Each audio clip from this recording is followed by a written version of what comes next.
আতা'লামুনা আন্না সালিহাম মুরসাল, তিনি আল্লাহর পক্ষ থেকে একজন রাসূল। আতা'লামুন, তোমরা কি বিশ্বাস করো? নমরুদের এমন পরিণতি হয়েছে আপনারা সকলেই জানেন।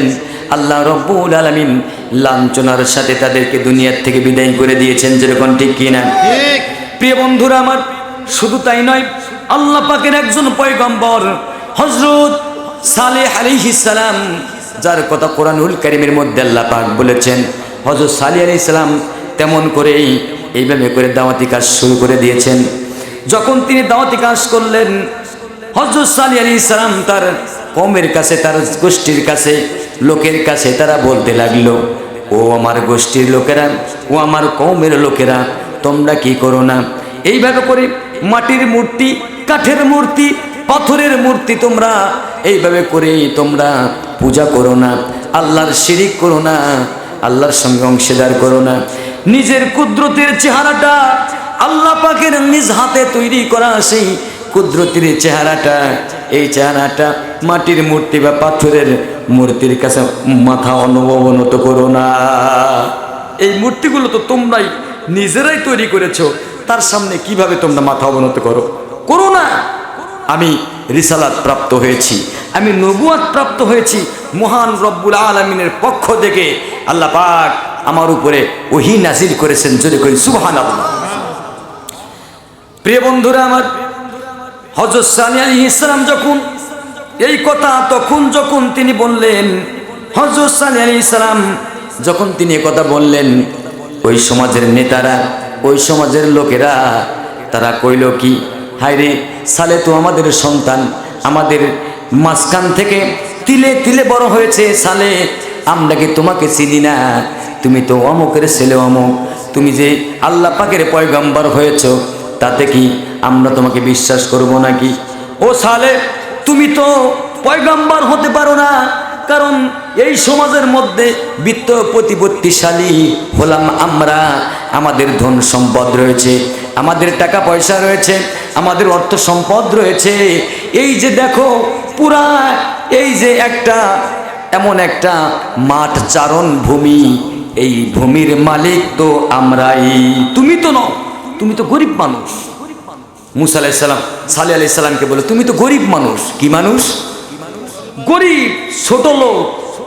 সারা তিন বেলা ওই যে কিভাবে বলতো, বর্তমানে একটা উদাহরণ দেওয়া যায়, সেপুদার মতো বলতো, গরিব ছোট লোক আছে না? তুই তো গরিব মানুষ, ও সালেহ তুই তো ছোট লোক মানুষ, তোর কাছে আল্লাহ পাক ওহী নাজিল করবে না না। এবং তাকায় দেখো ও সালেহ, ওই যে অট্টালিকা যে দেখতে পাচ্ছ, ওই অট্টালিকার মালিক হলাম আমরা, বড় বড় বিল্ডিং এর মালিক হলাম আমরা। সুতরাং এই বড় বড় বিল্ডিং এর মালিক আল্লাহ আমাদেরকেই বানিয়েছেন। আমরা যদি বিপদগামী হতাম, আমাদের উপরে আমরা যদি এই সমাজের মধ্যে বড় না হতাম, যদি আল্লাহ পাক তোমার রব যদি কোনো ওহী নাজিল করত, তাহলে সালেহ আমাদের উপরে ওহী নাজিল করত। তোর মতো গরিব মানুষের উপরে আল্লাহ পাক ওহী নাজিল করতো না।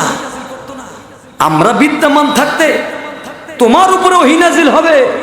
সালেহ আলাইহিস সালামের জাতিরা বলছে, সে কথা আল্লাহ রাব্বুল আলামিন কোরআনুল কারীমের মধ্যে আল্লাহ পাক বললেন, উনজিলা আলাইহিল যিকরু মিন বাইনিনা। এই সমাজের মধ্যে আমরা হলাম বড় মানুষ, আমরা হলাম ধনাঢ্য ব্যক্তি, আমরা এই সমাজের মধ্যে থাকতে সালেহ তোমার উপরে আয়াত নাজিল হয় না? কখনো আয়াত নাজিল হয় না। যদি আল্লাহ পাকের পক্ষ থেকে কোনো ওহী নাজিল হতো, তাহলে আমাদের উপরে হতো। কাদের উপরে? আমাদের নেতাদের উপরে হতো। কারণ আমরাই তো সমাজের মধ্যে সবচেয়ে বড় মানুষ, আমরা ভালো খাই, ভালো পড়ি, আমাদের এই সমাজের মধ্যে দাম আছে। তোমার মতো সালের তো কোনো দাম নাই। সালের দাম কার কাছে? জোরে বলেন, কার কাছে? আল্লাহর কাছে। যুবকরা কত কও না কে? সালের দাম কার কাছে? আল্লাহর কাছে। আল্লাহ রাব্বুল আলামিনের কাছে সালেহ আলাইহিস সালামের দাম, অর্থাৎ আল্লাহর পক্ষে যারাই চলবে তাদের দাম কার কাছে? পৃথিবীর কোনো মানুষ যদি দাম না দেয় তাতে আসে যায় না, পৃথিবীর কোনো নেতাও যদি দাম না দেয়, কোনো আসে যায় না। কারণ আল্লাহর কাজ যদি করে আল্লাহর কাছে মূল্য থাকে, আল্লাহর কাজ যদি করা হয় আল্লাহ রাব্বুল আলামিনের কাছে দাম থাকে। সালেহ আলাইহিস সালামের মূল্য হলো আল্লাহ রাব্বুল আলামিনের কাছে। অথচ ওই লোক বারবার বলতেছে, সালেহ রে তোর কত তো মূল্য নাই, কারণ আমরাই সমাজের মধ্যে বড় মানুষ, ধনাঢ্য মানুষ, আমরা বিদ্যমান থাকতে তোমার উপরে আল্লাহ ওহী নাজিল করতে পারে না। আল্লাহ রাব্বুল আলামিনের সেই সালেহ আলাইহিস সালামের অনুসারী অর্থাৎ কিছু মানুষ ঈমান এনেছিলেন, গরিব মানুষরা ঈমান এনেছিলেন, ধনাঢ্য ব্যক্তিরা সেই সময় ঈমান গ্রহণ করে নাই, বরং সালেহ আলাইহিস সালামের সঙ্গে বিরোধিতা শুরু হয়ে গেল। যখন ধীরে ধীরে সালেহ আলাইহিস সালামের লোক সংখ্যা একটু বাড়তে থাকলো, অবশেষে সালেহ আলাইহিস সালামের অনুসারীদেরকে বলতো, অর্থাৎ যারা ঈমান এনেছে, যারা কোরআন, যারা সেই সময়ের কিতাবকে বিশ্বাস করেছে, আল্লাহকে বিশ্বাস করেছে, ওই লোকদের কাছে গিয়া ওই সমস্ত মাতুব্বাররা এত সুন্দর করে তারা জানায় দিত, ও সালের সম্প্রদায়, ও সালের বন্ধু বান্ধব, ও সালের সাহাবীরা, ও সালাবের সঙ্গী সাথীরা, তোমরা যে সালেহ আলাইহিস সালামের উপরে বিশ্বাস স্থাপন করেছো। কি কথা বললেন ওরা, কি কথা বলেছিল আল্লাহ রাব্বুল আলামিন সেটাই কোরআনুল কারীমের মধ্যে জানায় দিয়েছেন। আল্লাহ পাক বললেন, আতা'লামুনা আন্না সালিহাম মুরসালুম মির রাব্বি।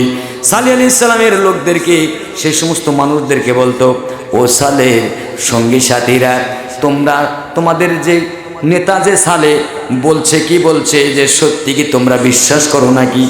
সত্যি কি তোমরা বিশ্বাস করো?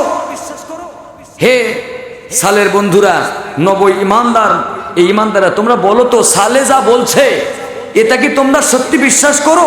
উনজিলা আলাইহি যিকর, তোমরা কি এ সম্পর্কে ধারণা করেছো? তোমরা কি স্মরণ করো? যে কি স্মরণ করো? আল্লাহ রাব্বুল আলামিনের পক্ষ থেকে সে নাকি একজন প্রেরিত রাসূল। আতা'লামুনা আন্না সালিহাম মুরসাল, তিনি আল্লাহর পক্ষ থেকে একজন রাসূল। আতা'লামুন, তোমরা কি বিশ্বাস করো? ওই সময়ের ইমানদারেরা তারা বলা বলি করতে লাগলো, অবশ্যই আমরা ঈমান এনেছি, কারণ যারা ঈমান গ্রহণ করে, যারা ঈমান নিয়ে আসে, তারা কখনো বাতিলের সামনে মাথা অবনত করে না। করে? ঈমানদারেরা কখনো মিথ্যা কথা বলতে পারে না, ঈমানদারেরা কখনো অন্যায়কে সাপোর্ট করতে পারে না, ঈমানদারেরা কখনো অপরাধকে মেনে নিতে পারে না। ঈমানদারের উপরে যত রকমের পেশার আসুক না কেন, ঈমানদারেরা এক চুল পরিমাণ দিন থেকে দিক সেদিক হয় না। ঈমানদারেরা বলে, আমরা তো ঈমান এনেছি শুধু আল্লাহকে খুশি করার জন্যে, মহান রবকে খুশি করার জন্যে, আমার আল্লাহ পাককে খুশি করার জন্যে আমরা ঈমান এনেছি। তার কারণে পৃথিবীর কোনো নেতা, পৃথিবীর কোনো এমপি মন্ত্রী, পৃথিবীর কোনো রাজা বাদশাকে দেখার টাইম নাই। আছে? ঈমানদারেরা কোনো সময় আল্লাহ ব্যতীত অন্য কোনো তন্ত্র মন্ত্রের কাছে মানুষের ঈমানদারেরা মাথা নত করে না। চিল্লা বলো ঠিক কিনা? ঈমানদারেরা কোনো সময় আল্লাহ রাব্বুল আলামিন ব্যতীত বাতিলের সামনে, তাগুদের সামনে এবং অন্যায়ের সামনে ঈমানদারেরা মাথা নত করে না। জোরে বলো ঠিক কিনা? কার কথা? জোরে বলেন। ওই সময় সেই সালেহ আলাইহিস সালামের জাতিরা, সালেহ আলাইহিস সালামের কওমের সেই সমস্ত নব মুসলিমদের উপরেই বলল, তোমরা কি বিশ্বাস স্থাপন করো নাকি? সালেহ আলাইহিস সালাম আল্লাহর পক্ষ থেকে একজন রাসূল হয়ে এসেছে। আতা'লামুন, তখন ঈমানদারেরা বলল কি? ক্বালু ইন্না বিমা উরসিলা বিহি মুমিনুন। সালেহ আলাইহিস সালামের সাথীরা বলল, অবশ্যই আল্লাহর পক্ষ থেকে, যারা আল্লাহর পক্ষ থেকে সালেহ আলাইহিস সালামের উপরে যা কিছু নাজিল হয়েছে, আল্লাহ রাব্বুল আলামিনের পক্ষ থেকে তিনি যা নিয়ে এসেছেন, সকল কিছুর উপরে আমরা ঈমান এনেছি। সুবহানাল্লাহ কইবেন না? শীত পড়ছে তাই তো সুবহানাল্লাহ কইতে একটু শক্তি লাগে। হুজুর আপনি কইতেছেন মাইক দিয়া, আমরা মুখ দিয়ে সুবহানাল্লাহ কমু, কথাটা কেমন হয় না? প্রয়োজনে আমাদের সামনে মাউথপিস দেন, একটা খোলা আছে, কইবেন নাকি? কইবেন নাকি? জোরে বলেন না সুবহানাল্লাহ। প্রিয় বন্ধুরা আমার,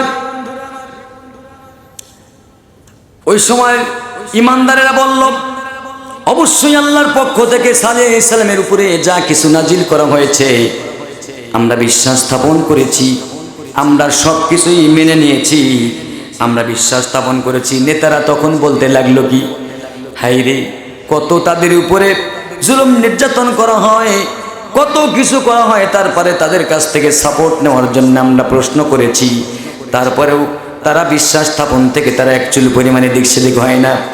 সালেহ আলাইহিস সালাম কি তাদেরকে বুঝ দিয়েছে, সালেহ আলাইহিস সালামের কি তাদেরকে মানিয়েছে যে আল্লাহ পাকের কথা যারা মেনে নিয়েছে তারা আর দ্বিতীয়বার তাগুতকে বিশ্বাস করে না, আমাদেরকে বিশ্বাস করে না। ওই সমস্ত লোকেরা নেতারা বলতে লাগলো, ইয়া কওমি লাকাদ